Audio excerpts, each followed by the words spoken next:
ಯಾರು ನೋಡಿ.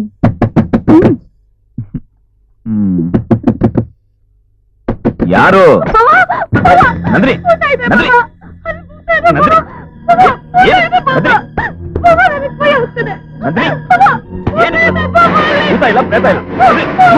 ನಂದಿನಿ ನಂದಿನಿ ಏನಾಯ್ತು ಹೇಳು. ಎಲ್ಲಿದೆ ಭೂತ?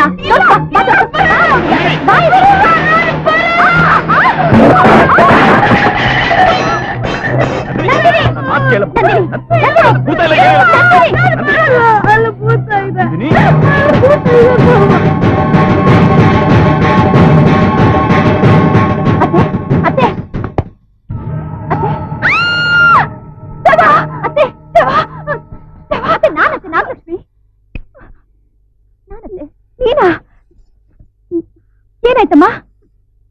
ಮದ್ವೆ ನನ್ ಜೊತೆ, ಶೋಭನಾ ಅವಳ ಜೊತೆನಾ? ಏನಾಯ್ತೀಗ? ಮತ್ತೆ ನನ್ಗೆ ಯಾಕೆ ಮದ್ವೆ ಮಾಡ್ಸಿದ್ರಿ? ನಾನು ಯಾಕೆ ಇಲ್ಲಿ ಕರ್ಕೊಂಡ್ ಬಂದ್ರಿ? ನಿಮ್ಮನೆ ಕೆಲಸ ಮಾಡಕ? ಏನ್ ಹೇಳ್ತಾ ಇದೀಯ ನೀನು? ಜೀವನದಲ್ಲಿ ಹೆಣ್ಣು ಸ್ವಾರ್ಥಿಯಾಗಿರ್ತಾಳೆ, ತನ್ನ ಗಂಡನಿಗೋಸ್ಕರ ತನ್ನ ಪ್ರಾಣ ಕೊಡೋಕ್ಕೂ ಸಿದ್ಧವಾಗಿರ್ತಾಳೆ. ಬೇರೆಯವ್ರ ಜೊತೆ ಏನ್ ಬೇಕಾದ್ರೂ ಹಂಚ್ಕೋತಾಳೆ. ಆದ್ರೆ ತನ್ನ ಗಂಡನ್ನ ಹಂಚ್ಕೊಳಕ್ಕೆ ಯಾವ ಹೆಣ್ಣು ಒಪ್ಪಲ್ಲ. ಈಗಂತದ್ ಏನಾಯ್ತು? ಗಂಡ ಹೆಂಡತಿ ಮಧ್ಯೆ ಗಾಳಿ ಕೂಡ ನುಗ್ಬಾರ್ದು. ಅಂಥದ್ರಲ್ಲಿ ನಿಮ್ಮ ಅಣ್ಣನ ಮಗಳು ನಂದಿನಿ ನಮ್ ರೂಮಿಗೆ ಬಂದು ದೆವ್ವ ತರ ಸುತ್ಕೊಂಡ್ಬಿಟ್ಲು. ಅವ್ಳ ರೂಮ್ಗೆ ಏನೋ ದೆವ್ವ ಬಂತಂತೆ, ನಿದ್ರೆ ಬರ್ಲಿಲ್ವಂತೆ. ಅದಕ್ಕೆ ನಮ್ ರೂಮಿಗೆ ಬಂದು ತಪ್ಕೊಂಡು ಹೇಗೆ ಹೇಳಿ ಅದನ್ನೆಲ್ಲ? ಮತ್ತೆ ಈಗ ನೀವ್ ಹೇಳಿ ಹೊಟ್ಟೋಗು ಅಂತ ಎಲ್ಲಾದ್ರೂ ಬಿಟ್ಟು ಆಮೇಲೆ ಅವಳನ್ನೇ ಕೊಟ್ಟು ಮದುವೆ ಮಾಡಿ ಸಂಸಾರ ಮಾಡೋಕ್ ಹೇಳಿ. ಚೀಚಿ, ಹಾಗೆಲ್ಲ ಮಾತಾಡ್ಬಾರ್ದಮ್ಮ, ತಪ್ಪು. ಅವಳು ಇಷ್ಟಪಟ್ಟಿದ್ದೇನೋ ನಿಜ. ಎಲ್ಲೋ ಅವಳ ಕೈಲಿ ಅವನ್ನ ಮರೆಯಕ್ ಆಗ್ತಾ ಇಲ್ಲ ಅಂತ ಕಾಣಿಸುತ್ತೆ.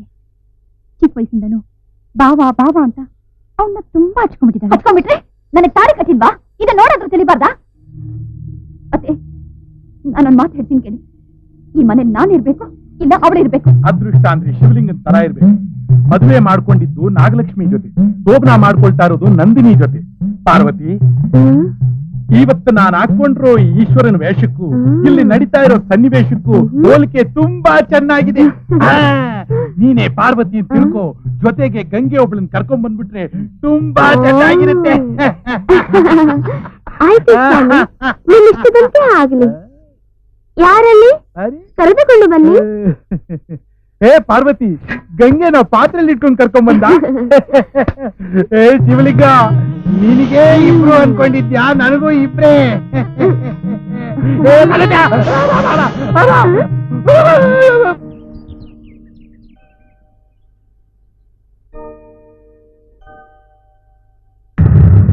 ಅರ್ಧರಾತ್ರಿಲಿ ಕೂಗಾಡ್ತಿದ್ರು. ನಾವು ಹೋಗಿ ನೋಡಿದ್ರೆ ಈ 3 ಜನ ಪಾಪ ಈ ಅಜ್ಜಿನ ಸಾಯಿಸೋದಕ್ಕೆ ಪ್ರಯತ್ನ ಪಡ್ತಾ ಇದ್ರು. ಈ ಮುದುಕಿಗೆ ನಮ್ಗಿಂತ ಹೆಣ್ಮಕ್ಳೇ ಮಕ್ಳು. ತಿನ್ನೋದು ನಮ್ಮನೇಲಿ, ಕಟ್ಕೊಂಡು ಕೊಡೋದು ಹೆಣ್ಮಕ್ಳಿಗೆ. ಅದಕ್ಕೆ ಈ ಮುದುಕಿನ ಸಾಯಿಸ್ಬೇಕು ಅನ್ಕೊಂಡಿದ್ವಿ.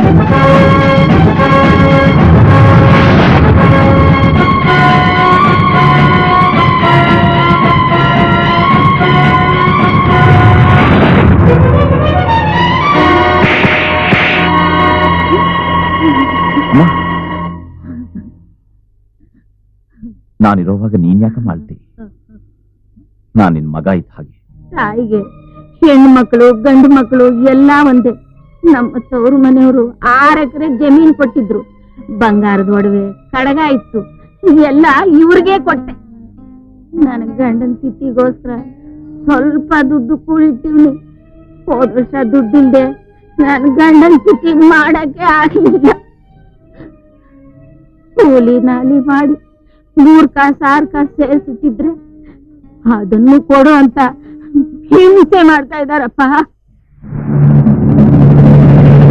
ಕೊಡಲ್ಲ ಅಂದಿದ್ದಕ್ಕೆ 3 ಜನನು ನನ್ನ ಸಾಯಿಸೋಕ್ ಬಂದ್ಬಿಟ್ರು. ಪರವಾಗಿಲ್ಲ, ಎಷ್ಟಾದ್ರೂ ಅವರು ನನ್ನ ಮಕ್ಕಳಲ್ವೇನಪ್ಪ. ಇವತ್ತಲ್ಲ ನಾಳೆ ನಾನು ಸಾಯಲೇಬೇಕಲ್ವಾ? ಪಾಪ ತಿಳಿದು ಮಾಡ್ಬಿಟ್ಟವ್ರೆ. ಅವ್ರನ್ನೇನು ಮಾಡ್ಬೇಡಪ್ಪ, ಅವ್ರನ್ನೇನು ಮಾಡ್ಬೇಡಪ್ಪ. ಒಬ್ಬ ತಾಯಿಗೆ ಒಬ್ಬನೇ ಮಗ. ಮಗ ಅಂದ್ರೆ ಆಕೆಗೆ ಪ್ರಾಣ. ಮಗನಿಗೆ ಮದುವೆ ಮಾಡಬೇಕು, ಮೊಮ್ಮಕ್ಕಳನ್ನ ಆಡಿಸಬೇಕು ಅಂತ ಆಸೆಯಿಂದ ಚೆನ್ನಾಗಿ ಸಾಕೊಂಡಿದ್ಲು. ಆದ್ರೆ ಆ ಮಗ ಕೆಟ್ಟ ಹುಡುಗರ ಸಹವಾಸದಿಂದ ಕುಣಿತ ಮಾಡೋಳ ಬಲೆಗೆ ಸಿಕ್ಕಾಕೊಂಡ. ಯಾಕೆ ಸಪ್ಗಿದ್ಯಾ? ನಿಮ್ಮನ್ ಬಿಟ್ಟು ಹೋಗ್ಬೇಕಲ್ಲ ಅದಕ್ಕೆ. ಯಾಕೆ? ಏನಾಯ್ತು? ಅದು ನನ್ನೊಂದು ಕಾಯಿಲೆ ಇದೆ. ಅದು ವಾಸಿ ಆಗ್ಬೇಕಾದ್ರೆ ಬದುಕಿರೋ ಮನುಷ್ಯರ ಹೃದಯ ಬೇಕು. ಅದ್ರ ರಕ್ತ ಮಾಂಸನ ಮೈಗೆಲ್ಲ ಸವರ್ಕೊಂಡ್ರೆ ವಾಸಿ ಆಗುತ್ತೆ. ಅಷ್ಟೇ ತಾನೇ? ನನ್ ಹೃದಯನೇ ತೆಗೆದುಕೋ. ನೀವೇ ಹೊರಟೋದ್ರೆ ನಾನು ಯಾರಿಗೋಸ್ಕರ ಬದುಕ್ಲಿ? ಮತ್ತಿನ್ನೇನ್ ಮಾಡೋದು? ನಾನೊಂದ್ ಮಾತು ಕೇಳ್ತೀನಿ, ನಡ್ಸ್ಕೊಡ್ತೀರಾ? ಖಂಡಿತ. ಹಾಗಂತ ಮಾತ್ಕೊಡಿ. ಅಲ್ಲ, ನಿಮ್ ತಾಯಿಗೆ ಹೇಗೂ ವಯಸ್ಸಾಯ್ತಲ್ವಾ?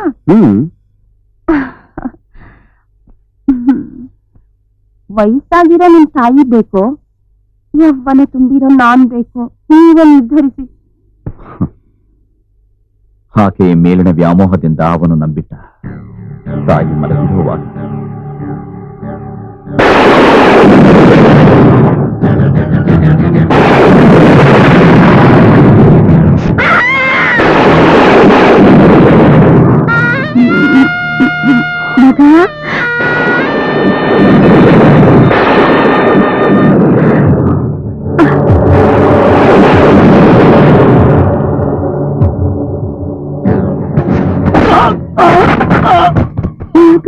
ಬಿಟ್ಟು ತಲೆಗೇಟ ಆಯ್ತಾ? ನಾನು ನಿನ್ನ ಸಾಯಿಸಿ ನಿನ್ನ ಹೃದಯ ಕದ್ಕೊಂಡು ಹೋಗ್ತಾ ಇದ್ದೀನಿ. ನಾನು ಬಿದ್ದೆ ಅಂತ ನೀನ್ ಯಾಕಂದ್ರೆ ನೋವು ಮಾಡ್ಕೋತಾ ಇದೀಯಾ? ನೀನ್ ಹೃದಯ ಕಣೋ, ನನ್ನ ಹೃದಯದಲ್ಲಿ ನೀನಿದ್ಯಪ್ಪ. ನೀನ್ ಸತ್ರು ಪರವಾಗಿಲ್ಲ, ನೀನ್ ಯಾಕೆ ಚೆನ್ನಾಗಿರ್ಬೇಕು. ನೋಡಿದ್ರೇನು ತಾಯಿ ಮನಸ್ಸು ಹೇಗಿರುತ್ತೆ ಅಂತ. ಈ ಪ್ರಪಂಚದಲ್ಲಿ ಕೆಟ್ಟ ಮಕ್ಕಳಿರಬಹುದು, ಆದ್ರೆ ಕೆಟ್ಟ ತಾಯಿ ಇರಲ್ಲ.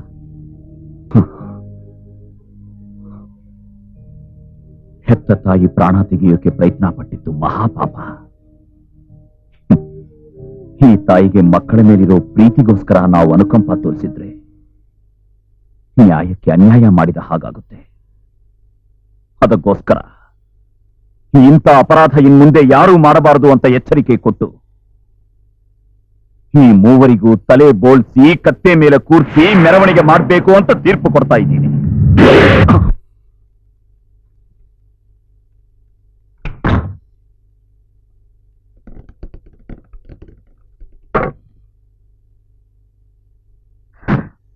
ಏಯ್, ನನ್ ರೂಮ್ಗೆ ಯಾಕೆ ಬಂದೆ? ಓ, ನನಗೂ ಏನಾದ್ರೂ ಹಾಕಿ ಸಾಯಿಸ್ಬೇಕು ಅಂತನಾ? ಅಯ್ಯೋ, ಎಷ್ಟೋ ಜನ ಹೆಂಗಸರನ್ನ ನೋಡಿದೀನಿ, ಆದ್ರೆ ನಿನ್ನಂತ ಹೆಂಗಸರು ನೋಡೇ ಇಲ್ಲ. ಮದ್ವೆ ಆದ್ಮೇಲೆ ಭಾವ ಭಾವ ಅಂತ ಬಂದು ಮೇಲ್ ಬಿದ್ದು ತಪ್ಕೊಂಡು, ನಿನಗ್ ನಾಚಿಕೆ ಮಾನ ಮರ್ಯಾದೆ ಏನೋ ಇಲ್ಲ. ಯಾರೇ ಹೆಂಗಸಾದ್ರು ಯಾವ್ದೇ ವಿಷಯದಲ್ಲಿ ಪಾಲ್ ಕೇಳೋದನ್ನ ನೋಡಿದೀನಿ, ಗಂಡನ ವಿಷಯದಲ್ಲಿ ತಮಾಷೆಗೂ ಪಾಲ್ ಕೇಳೋಲ್ಲ, ಕೊಡೋದು ಇಲ್ಲ. ಗೊತ್ತಾಯ್ತಾ? ನಾಳೆ ದಿನ ನೀನು ಮದ್ವೆ ಆಗಿ ಸಂಸಾರ ಮಾಡುವಾಗ ಬೇರೆ ಯಾರಾದ್ರೂ ನಿನ್ ಗಂಡನ್ ಕೇಳಿದ್ರೆ ಏನೇ ಮಾಡ್ತೀಯ? ಕತ್ತಿ ತಗೊಂಡು ಸಾಯಿಸ್ತೀನಿ. ಇದು ನನ್ ಕೈಲಾಗಲ್ಲ ಅನ್ಕೊಂಡಿಯಾ? ಅಲ್ಲ, ನಿನಗಿನ್ನೂ ಮದ್ವೆನೇ ಆಗಿಲ್ಲ. ನೀನೇ ಹೀಗೆ ಹೇಳಿದ್ಮೇಲೆ ನಾನು ಮದ್ವೆ ಆಗಿ ಗಂಡನ ಜೊತೆ ಸಂಸಾರ ಮಾಡ್ತಿರೋಳು. ನಾನ್ ನಿನ್ನ ಸುಮ್ಮನೆ ಬಿಡಲ್ಲ, ಸಾಯಿಸ್ಬಿಡ್ತೀನಿ. ನನ್ನನ್ ಸಾಯಿಸೋಕೆ ನೀನು ಬದುಕಿದ್ರೆ ತಾನೆ? ಅಂದ್ರೆ ನೀನನ್ ಸಾಯಿಸ್ತೀಯಾ? ನಾನು ನಿನ್ಗೇನೇ ದ್ರೋಹ ಮಾಡಿದ್ದೆ? ನಿನ್ಗೇನೇ ಅನ್ಯಾಯ ಮಾಡಿದ್ದೆ? ಯಾಕೆ ಈ ರೀತಿ ಬಂದು ಸಾಯಿಸ್ತಾ ಇದೀಯಾ? ಹೌದು ಹೌದು, ನನ್ ಸಾಯಿಸ್ಬೇಕು ಅಂತ ವಿಷ ಹಾಕ್ತೆ, ಆದ್ರೆ ಆ ವಿಷ ತಿಂದು ನನ್ ಗಿಣಿ ಸತ್ತೋಯ್ತು. ಏಯ್, ನೀನೇನಾದ್ರೂ ನನ್ನ ಸಾಯಿಸಿದ್ರೆ ನಾನ್ ನಿನ್ನ ಸುಮ್ಮನೆ ಬಿಡಲ್ಲ, ದೆವ್ವ ಆಗಿ ಬಂದ್ ಕಾಡ್ತೀನಿ. ನನ್ನ ಗಂಡನ ಜೊತೆ ಸೇರಕ್ ಬಿಡಲ್ವೇ? ಅಕ್ಕ, ಅಕ್ಕ ಯಾರೇ ನಿನ್ನಕ್ಕ? ಯಾರಾದ್ರೂ ಅಕ್ಕನಿಗೆ ದ್ರೋಹ ಮಾಡ್ತಾರೇನೆ? ನಿನಗೆ ಅನ್ಯಾಯ ಆಗ್ಬಾರ್ದು ಅಂತಾನೆ ನಾನು ಹಾಗೆ ನಡ್ಕೊಂಡಿದ್ದು. ಅಂದ್ರೆ ಯಾವ ಪಾಪನೂ ಮಾಡ್ದಿರೋ ನೀನು ಅನ್ಯಾಯವಾಗಿ ಬಲಿ ಆಗ್ಬಾರ್ದು ಅಂತ ನಾನು ಈ ರೀತಿ ನಿನ್ನ ಕಾಡ್ದೆ. ಏನ್ ಹೇಳ್ತೀನಿ ನಾನು? ನನಗೊಂದು ಅರ್ಥ ಆಗ್ತಾ ಇಲ್ಲ. ಈಗ ನಾನು ಹೇಳೋ ವಿಷಯ ಪ್ರಪಂಚದಲ್ಲಿ ನೀನ್ ಯಾರ ಹತ್ರನೂ ಹೇಳಲ್ಲ ಅಂತ ನನ್ಗೆ ಪ್ರಮಾಣ ಮಾಡಕ್ಕ?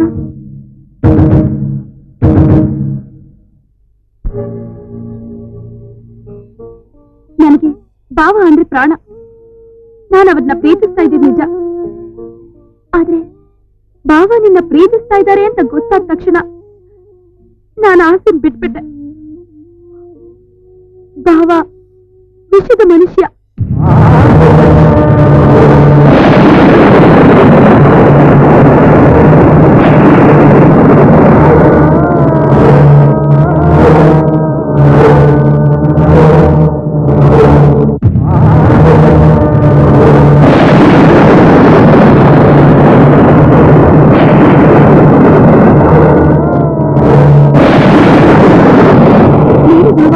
ಸೇರಿದ್ರೆ ನೀನ್ ಬದುಕೋಲ್ಲ. ನಿನ್ಗಿನ್ನೂ ನನ್ನ ಮೇಲೆ ನಂಬಿಕೆ ಬರ್ಲಿಲ್ಲ ಅಂದ್ರೆ ನಿನ್ನ ಮುದ್ದಿನ ಗಿಡ ಪ್ರಾಣ ತಗೊಂಡು ಈ ಹಣ್ಣನ್ನ ನಾನ್ ತಿದ್ದು ಪ್ರಾಣ ಬಿಡ್ತೀನಿ. ಬೇಡ ನಂದಿನಿ, ಬೇಡ. ಅಕ್ಕ, ಭಾವ ದೇವ್ರಂತವ್ರು, ಜನರಿಗೆ ನ್ಯಾಯ ಹೇಳೋರು, ಯಾರಿಗೂ ಅನ್ಯಾಯ ಮಾಡ್ಬೇಕು ಅಂತ ಕನ್ಸಲ್ಲೂ ಯೋಚನೆ ಮಾಡಿದವರಲ್ಲ. ಅಂತವ್ರು ಯಾಕೆ ಕೊಲೆಗಾರರಾಗ್ಬೇಕು? ಅಕ್ಕ, ನೀನ್ ಸಾಯ್ಬಾರ್ದಕ್ಕ, ನೀನ್ ಸಾಯ್ಬಾರ್ದು. ನಂದಿನಿ, ನಿನ್ನ ಮನಸ್ಸನ್ನ ಅರ್ಥ ಮಾಡ್ಕೊಂಡೆ. ನೀನೇನ್ ತುಂಬಾ ನೋಯಿಸ್ಬಿಟ್ಟೆ. ನನ್ನನ್ನು ಕ್ಷಮಿಸ್ಬಿಡಮ್ಮ.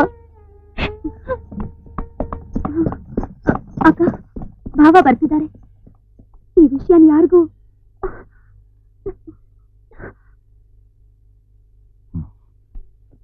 ಮನುಷ್ಯರು ತುಂಬಾ ಕೆಟ್ಟೋಗಿದ್ದಾರೆ. 9 ತಿಂಗಳು ಹೊತ್ತು ಹೆತ್ತು ಸಾಕಿದ ತಾಯಿಗೆ ಒಂದು ಹೊತ್ತು ಊಟ ಹಾಕೋದಕ್ಕೂ ಸಾಯ್ತಾ ಇದ್ದಾರೆ. ನನಗೆ ಬಂದ ಕೋಪಕ್ಕೆ ಆ 3 ಮಕ್ಕಳನ್ನು ಸಾಯಿಸಬೇಕು ಅನ್ಕೊಂಡೆ. ಆದ್ರೆ ಏನ್ ಮಾಡ್ಲಿ, ಆ ಸ್ಥಾನದಲ್ಲಿ ಕೂತಿದ್ದೆ. ಯಾರಿಗಾದ್ರೂ ಅನ್ಯಾಯ ಮಾಡಬಹುದು, ಆದ್ರೆ ಹೆತ್ತ ತಾಯಿಗೆ ಅನ್ಯಾಯ ಮಾಡ್ತಾರಲ್ಲ. ನಾನು ಬೆಳಗ್ಗೆ ಎದ್ದು ದೇವರಿಗೆ ನಮಸ್ಕಾರ ಮಾಡಲ್ಲ, ನನ್ನ ತಾಯಿಗೆ ನಮಸ್ಕಾರ ಮಾಡ್ತೀನಿ. ನನ್ನ ತಾಯಿಯೇ ನನಗೆ ದೇವರು. ನಾಗಲಕ್ಷ್ಮಿ, ನಾನು ತುಂಬಾ ಅದೃಷ್ಟವಂತ. ನನ್ನ ತಾಯಿ ತೋರಿಸುವಂತ ಪ್ರೀತಿ ಈ ಪ್ರಪಂಚದಲ್ಲಿ ನನಗೆ ಯಾರೂ ತೋರಿಸಲಿಲ್ಲ. ಅವಳ ಪ್ರೀತಿ ಮುಂದೆ ನಾನು ಸೋತೋದೆ. ನಿಮ್ ತಾಯಿ ಮೇಲೆ ಇಷ್ಟೊಂದು ಪ್ರೀತಿ ತೋರಿಸ್ತಾ ಇದ್ದೀರಲ್ಲ, ಅವರ ಆಸೆನ ನಾವು ನೆರವೇರಿಸಲಿಲ್ಲ. ಏನ್ ಹೇಳ್ತಾ ಇದ್ದೀಯ? ನನಗೇನೂ ಅರ್ಥ ಆಗ್ಲಿಲ್ಲ. ಅದು ನಿಮ್ ತಾಯಿಗೆ ಮನೇಲಿ ಕೂತು ಬೇಜಾರು ಕಲಿಯೋಕೆ ಏನು ಒಂದು ಮುದ್ದಾದ ಮೊಮ್ಮಗು ಬೇಕಂತೆ. ಊರು ವಿಷಯನೇ ಯೋಚನೆ ಮಾಡ್ತಾ ಮನೆ ವಿಷಯನೇ ಮಾಡ್ತಾ. ದೇವಸ್ಥಾನಕ್ಕೆ ಹೋಗಿ ಬಂದ್ಮೇಲೆ ಮನೆ ದೇವರಿಗೆ ಬಟ್ಟೆ ಕಟ್ಟಿ ಬೆಟ್ಟದ ಮೇಲಿರೋ ದೇವರಿಗೆ ಹಿಟ್ಟು ಹೊತ್ಕೊಂಡು ಹೋದ್ರಂತೆ. ಈ ಪತಿ ದೇವರು ತೃಪ್ತಿ ಪಟ್ರೇನೆ ನಿನಗೆ ಕುವಾ ಕುವಾ ಆಗೋದು. ನಿಜ ರೀ, ನಾನ್ ತಪ್ಪು ಮಾಡ್ಬಿಟ್ಟೆ. ಒಳ್ಳೆ ಗಂಡ ಸಿಕ್ಕಿದ್ರೆ ಅವ್ರನ್ನೂ ಕರ್ಕೊಂಡ್ ಬಂದು 101 ತೆಂಗಿನಕಾಯಿ ಓಡಿಸ್ತೀನಿ ಅಂತ ಹರಕೆ ಹೊತ್ಕೊಂಡಿದ್ದೆ. ನಿಮ್ ಮುಖ ನೋಡಿ ಮರಳಾಗಿ ಆ ದೇವತೆ ನನ್ನ ತಾಯಿ ನಾಗಮ್ಮನ್ನೇ ಮರ್ತ್ಬಿಟ್ಟಿದೆ. ಈಗಿಬ್ರು ಹೋಗಿ ಆ ಹರಕೆ ತೀರ್ಸ್ಬರೋಣ ರೀ. ಅಮ್ಮ ಅವ್ರ ಅಪ್ಪಣೆ. ಬಾ.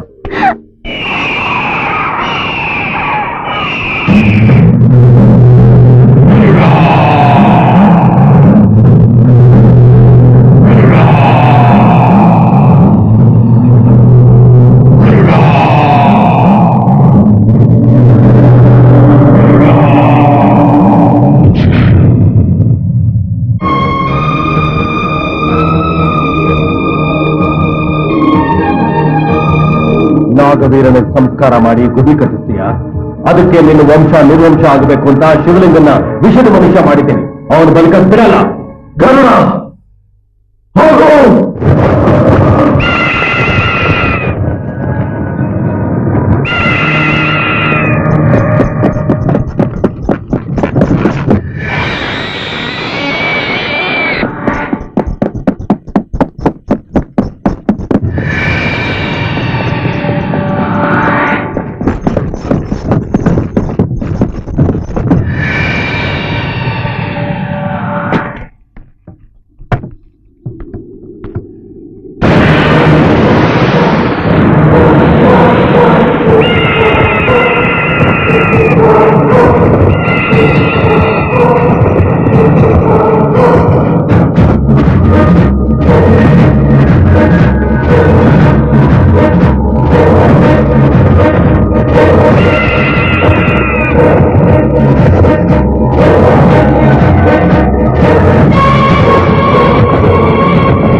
ಇನ್ನೇನು ಆಗಿಲ್ಲ ತಾನೆ? ಏನ್ರಿ?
ನಾಗಸುಂದರಿ, ನಿನ್ನ ನಾನು ಬಿಡಲ್ಲ ಬಿಡಲ್ಲ.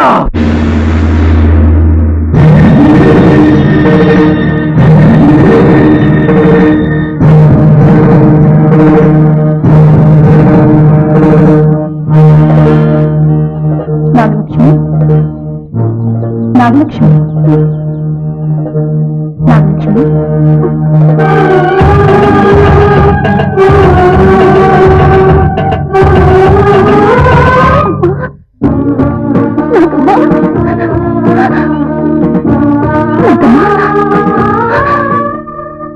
ನಾಗಮ್ಮ, ಯಾಕಮ್ಮ ಇಂಥ ಶಿಕ್ಷೆ ಕೊಡ್ತಿದೀಯ? ನಿನ್ನ ಅನುಗ್ರಹದಿಂದನೇ ಹುಟ್ಟಿದವಳು ನಾನು. ನೀನೇ ಒಳ್ಳೆ ಗಂಡನ್ ತೋರಿಸಿದೀಯ. ನೀನೇ ತಾಳಿ ಕೊಟ್ಟು ಆಶೀರ್ವಾದ ಮಾಡಿ ಮದುವೆನೂ ಮಾಡ್ತಿದೀಯ.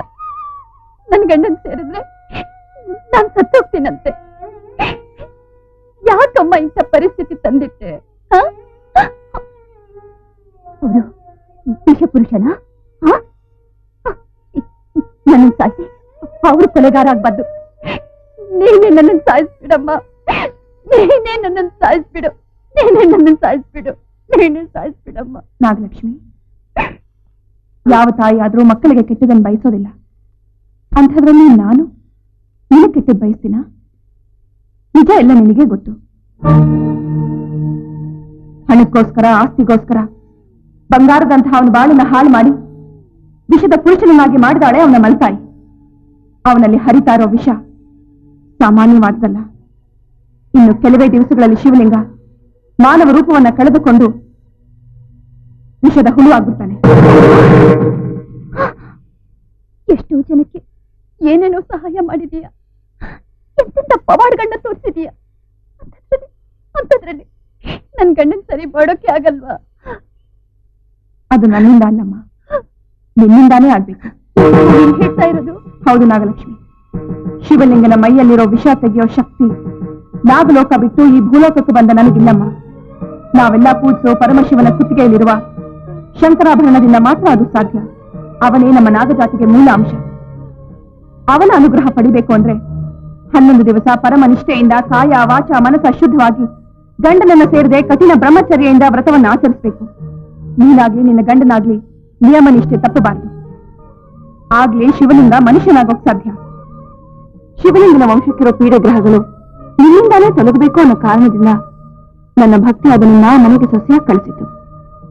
ನಮಗೆ ಸೇವೆ ಮಾಡಿದ ನಿನ್ನ ವಂಶ ನಿರ್ವಂಶ ಆಗಬಾರ್ದು. ನಿಮ್ಮ ವಂಶವನ್ನು ಬೆಳೆಸಿ ಬೆಳೆಸಿ ನಮಗೆಲ್ಲ ತಿರ್ಸ್ಕೊಳ್ತೀನಿ.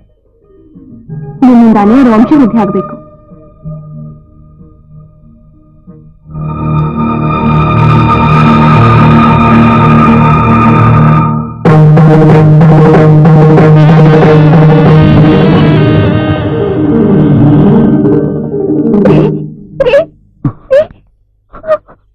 ನಾಗಲಕ್ಷ್ಮಿ,